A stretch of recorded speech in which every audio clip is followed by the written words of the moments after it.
Video ini disponsori oleh Table Toys.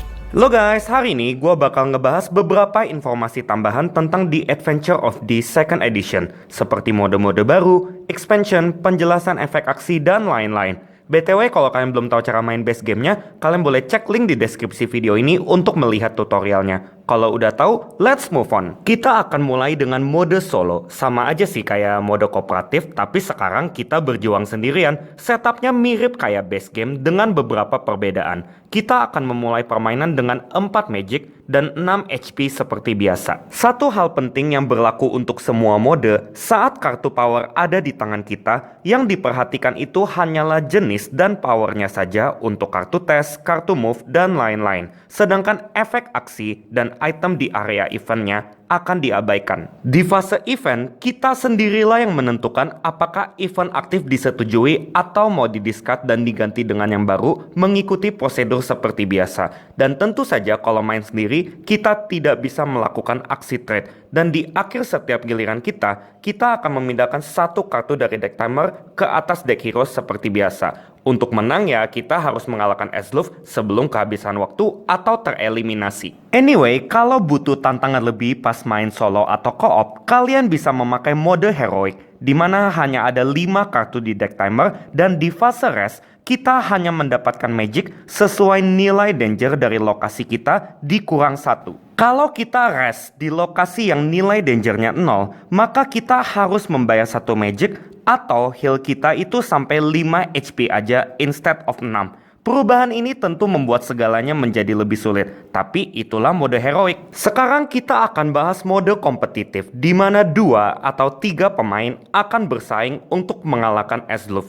Di setup, pemain pertama tidak mendapatkan magic sama sekali. Pemain berikutnya searah jarum jam bakal dapat 2 magic, dan pemain terakhir kalau ada dapat 4 magic. Setiap pemain akan mendapatkan 6 HP, dan di mode ini deck timer ditiadakan. Jadi di akhir ronde nothing special happens. Kita tidak bisa melakukan aksi trade karena kita semua kompetitor, dan untuk melakukan aksi spesial di Tower of Death kita nggak perlu para pemain lain untuk berkumpul di sini. Cukup diri kita sendiri aja. Selain itu, kita tidak tereliminasi jika kehabisan HP atau terteleport keluar dari Tower of Death saat melakukan aksi spesial. Kita simply akan melakukan recovery seperti yang biasa terjadi pas HP kita 0. Persiapkan diri sebaik mungkin sebelum masuk ke pertempuran terakhir ini. Tapi jangan kelamaan, nanti keduluan pemain lain. Karena permainan akan segera selesai saat satu pemain berhasil mengalahkan Asluf, dan dialah pemenangnya. Sekarang lanjut ke Environment, mini expansion yang merupakan add-on spesial. Setelah beberapa game pertama, kita bisa coba memakai salah satu dari 4 kartu Environment ini secara acak untuk ditaruh secara terbuka di dekat area permainan dan kembalikan sisanya ke dalam box. Tapi kalau mau lebih intens, kita bisa pakai 2, 3, atau bahkan 4-4-nya sekaligus.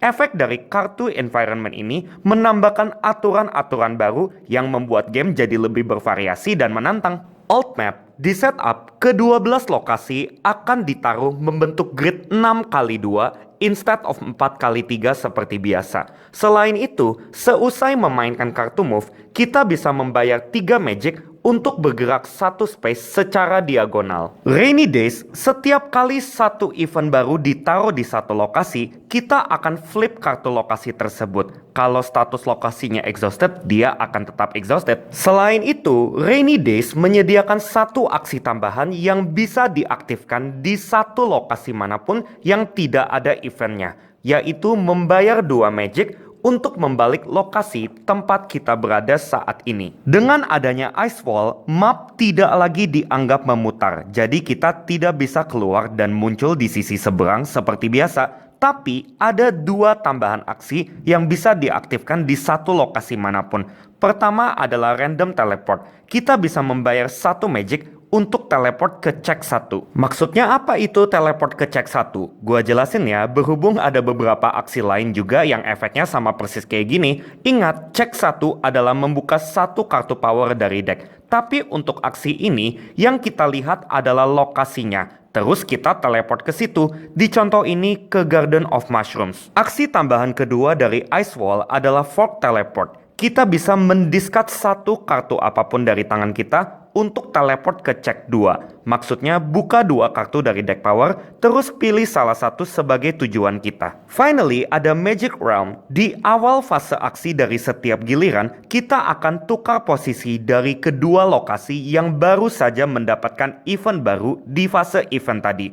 Kecuali pemain aktif mau membayar 2 Magic atau lose 1. Semua event dan pawn yang ada di lokasi terkait akan ikut berpindah dan status lokasinya tidak berubah juga. Abaikan efek ini jika kedua event yang baru muncul di lokasi yang sama. Sekarang gue bakal bahas aksi dari semua lokasi yang ada. Mulai dari Castle of Light. Discard 1 kartu power atau bayar 2 magic untuk membuka 1 event baru. Sisi variannya, discard 1 kartu power atau bayar 2 magic untuk mendiscard 1 kartu event dari satu lokasi manapun.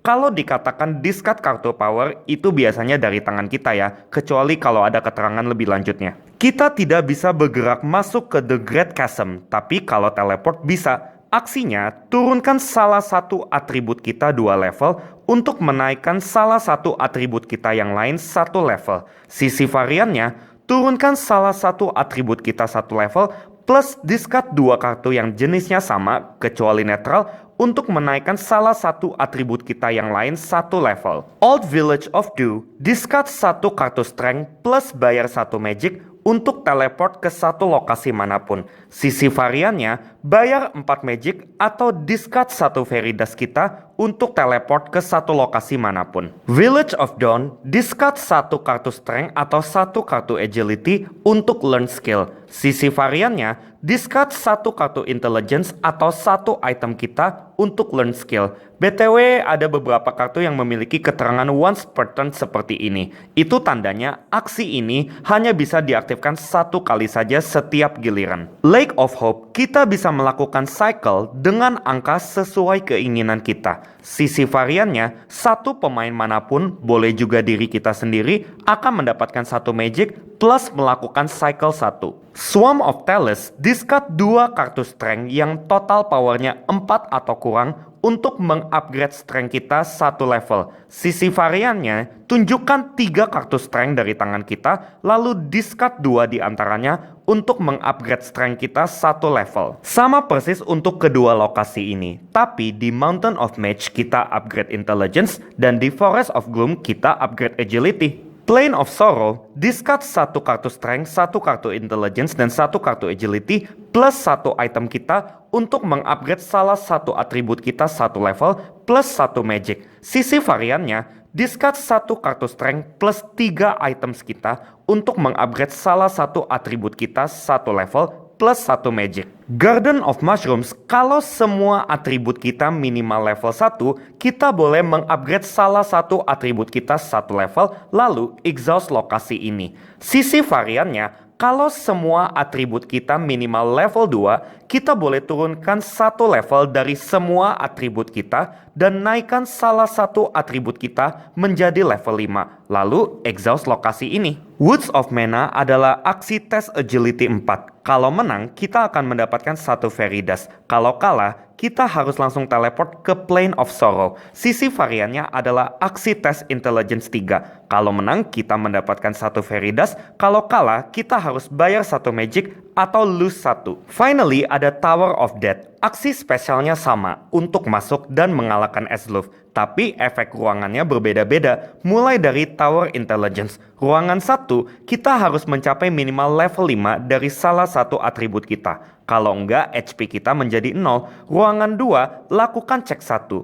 Hasilnya adalah Shadow yang harus kita kalahkan dengan prosedur biasa. Ruangan 3, lakukan shock 1. Dan ruangan 4, tunjukkan 2 kartu apapun yang total powernya 4 atau kurang. Barulah kita berhasil. Tower Strength adalah satu-satunya tower yang memiliki 3 ruangan saja. Ruang pertama, total level dari ketiga atribut kita harus mencapai minimal 6. Kalau enggak, HP kita menjadi 0. Ruangan 2, lakukan salah satu dari 3 tes ini dengan kesulitan 12. Kalau kalah, discard 1 item kita atau lose 1, lalu ulangi tes di atas. Kalau menang, bayar 4 magic atau shock 1. Dan finally, ruangan 3, lakukan lagi salah satu dari 3 tes ini. Kalau kalah, lakukan shock 1, lalu ulangi tes di atas. Kalau menang, barulah berhasil. Ini Tower Agility. Ruangan 1, kita harus mencapai minimal level 5 dari salah satu atribut kita. Kalau enggak, HP kita menjadi 0. Ruangan 2, lakukan shock 1.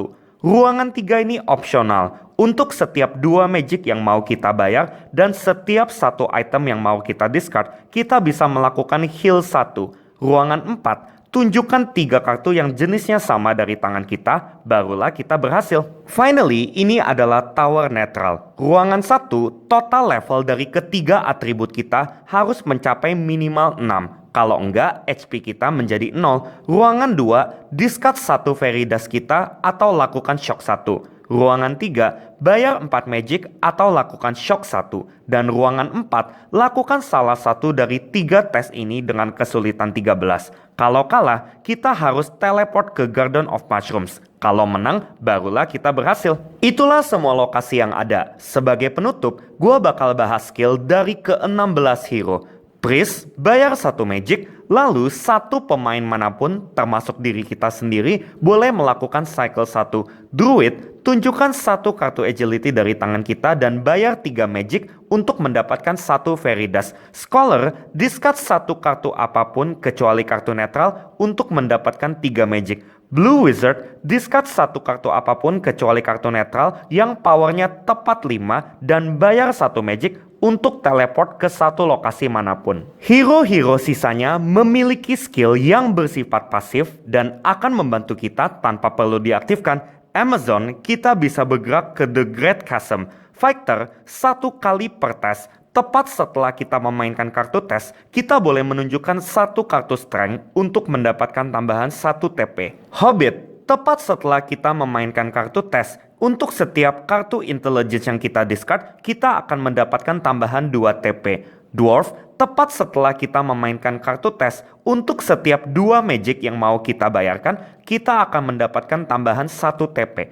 Thief, tepat setelah memainkan kartu tes, untuk setiap kartu power apapun yang kita discard, kita akan mendapatkan tambahan 1 TP plus 1 magic. Ranger, saat kita menghadapi Shadow, kita bisa mendiscard 1 kartu apapun kecuali kartu netral untuk langsung mengalahkannya dan mendapatkan reward sesuai powernya si Shadow seperti biasa. Merchant, kalau kita mendapatkan magic sebagai reward dari mengalahkan Shadow, kita bisa tunjukkan 1 kartu intelligence dari tangan kita untuk mendapatkan 2 magic tambahan.